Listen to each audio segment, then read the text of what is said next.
गरीब की प्रार्थना। 10 साल की उम्र में राहुल के माता पिता मर गए तो वह दूर के एक रिश्तेदार के साथ रहने लगा।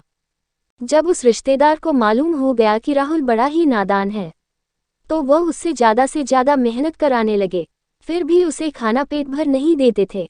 उसकी इस दुस्थिति को पड़ोसी नागराज ने देखा तो एक दिन उसने उससे एकांत में कहा, अरे राहुल, कब तक ऐसी जिंदगी गुजारते रहोगे? यही काम कहीं और करोगे तो पेट भर खाना मिलेगा। महिषापुर में राम मेरा रिश्तेदार है, तुम उसके पास चले जाओ, वह कोई अच्छा रास्ता दिखाएगा। राहुल महिषापुर गया और राम को अपना दुखड़ा सुनाया। राम ने उससे कहा, मैं अमीर नहीं हूँ, नौकर की मुझे कोई ज़रूरत भी नहीं है, पर मेरे रिश्तेदार नागराज ने तुम्हें भेजा है, इसलिए तुम्हें घर में रख लूँगा और पेट भर खाना दूंगा। जहाँ मैं काम करने के लिए कहूँगा हर रोज तुम्हें वहाँ काम करना होगा और किसी से भी रकम की मांग करनी नहीं होगी। भोले भाले राहुल ने हाँ के भाव में सिर हिला दिया। राम गांव के कुछ लोगों के घर उसे भेजता था और उसके बदले धन वसूल करता था। राहुल को हर दिन खाना खिलाता था पर नकद एक पैसा भी देता नहीं था। राहुल समझने लगा कि अपने गांव के रिश्तेदार से यह आदमी बेहतर है। यूं कुछ दिन गुजर गए। एक दिन सवेरे नींद से जब वह जागा तब उसके बदन में दर्द हो रहा था। उसने राम से जब ये बात कही तो उसने साफ साफ कह दिया, इस बहाने काम करना छोड़ दोगे तो तुम्हें खाना नहीं मिलेगा।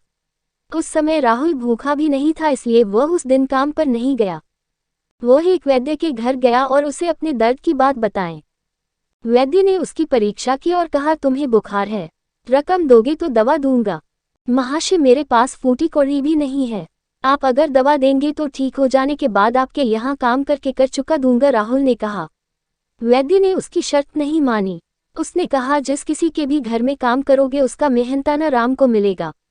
अब तुम राम से मानकर रकम ले आओ, रकम मिलने पर ही मैं तुम्हें दवा दूंगा।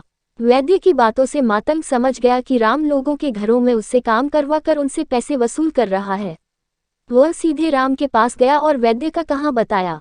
राम ने नाराज होते हुए कहा, मैंने तो कहा था कि तुम्हें पेट भर खाना दूंगा, पर मैंने यह नहीं कहा था कि तुम्हारा इलाज कराऊंगा।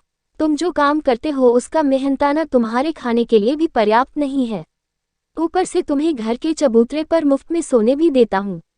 मैं अब बीमार हूँ, इलाज कराने के लिए मुझे पैसे दे दीजिए, फिर उसके बाद आप जो कहेंगे करूँगा। राहुल ने राम से ये सब गिड़गिड़ाया, परंतु राम अपनी बात पर डटा रहा और कहा, गरीब समझकर घर में घुसने दिया तो तू मुझसे कि पैसे इतना चाहते हो, जाओ कोई मदद करने को तैयार हो तो इलाज करा लो। राम उस हर घर के मालिक के पास गया जहां उसने काम किया, परंतु हर व्यक्ति ने उसकी मदद करने से इनकार कर दिया।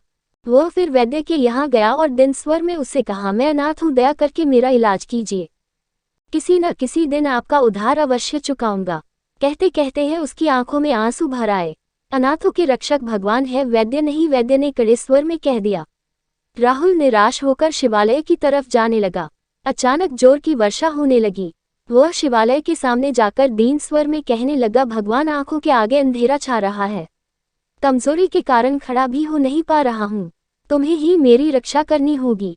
कहते हुए वह नंदी की मूर्ति के बगल में बेहोश होकर गिर गया। 5-6 मिनटों के अंदर ही गोदावरी नदी तीव्र रूप से प्रवाहित होती हुई गांव में प्रवेश कर गई। उस प्रवाह में सब झोपड़ियां बह गई, कितने ही घर पानी में डूब गए, कितने ही एकड़ों की फसल नष्ट हो गई। इस विपत्ति से बचने में सब ग्रामीण जुट गए। ग्रामाधिकारी अपने कर्मचारियों को लेकर सबकी सहायता करने लगा। मंदिर के सामने बेहोश पड़े राहुल को किसी ने बचाया और उसे सुरक्षित स्थल पर ले गया। जैसे ही उस देश के राजा को ये समाचार मालूम हुआ, उसने नंदी वर्मा नामक व्यक्ति को राजप्रतिनिधि बनाकर महिषापुर भेजा।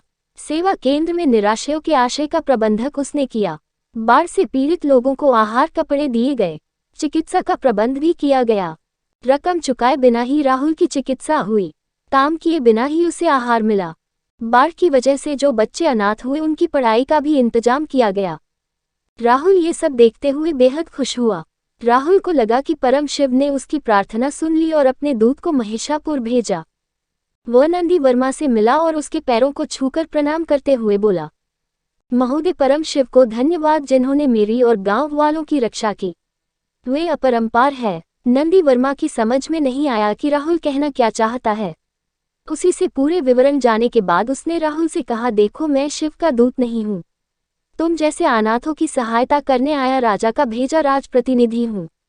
हमारे देश के राजा उत्तम व आदर्श राजा है।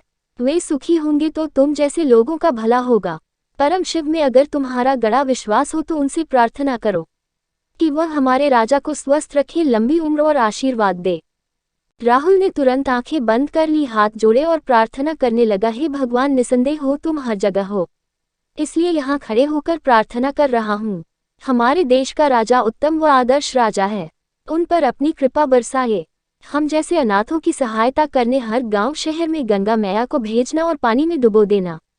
नंदी वर्मा नाराज हो उठा और कड़कते हुए कहा, अरे मूर्ख, ये भी कोई प्रार्थना हुई? हर जगह बाढ़ आया, ये तेरी इच्छा है? जानते हो ये कितना अनर्थकारी है। नादान राहुल ने कहा, महाशय, जब मैं बुखार से तड़प रहा था तब गांव वालों ने मेरी सहायता नहीं की। वैद्य ने भी मेरा इलाज करने से इनकार कर दिया। बाढ़ नहीं आती तो बुखार के कारण शायद मैं मर भी जाता। जिन गरीबों के पास आहार, कपड़े व रहने की जगह नहीं होती, भला बाढ़ से उनकी क्या हानि होगी? राजा जो भी हमें देते हैं उससे हमारा लाभ ही होता है। लाभ के लिए प्रार्थना करना क्या गलत है? नंदी वर्मा पहले तो हैरान रह गया, पर वास्तविकता जानने के बाद समझ गया कि राहुल की प्रार्थना में कितनी सच्चाई है। राजधानी पहुंचने के बाद उसने यह बात राजा से बताई। राजा ने निश्चय किया कि बाढ़ों के समय ही नहीं बल्कि सब समय में वे गरीबों की सहायता करेंगे। उन्होंने इसके लिए आवश्यक योजनाएं बनवाकर उन्हें कार्यान्वित कराया। राहुल की प्रार्थना के कारण जो योजनाएं बनी, उनसे पूरे देश को लाभ पहुंचा।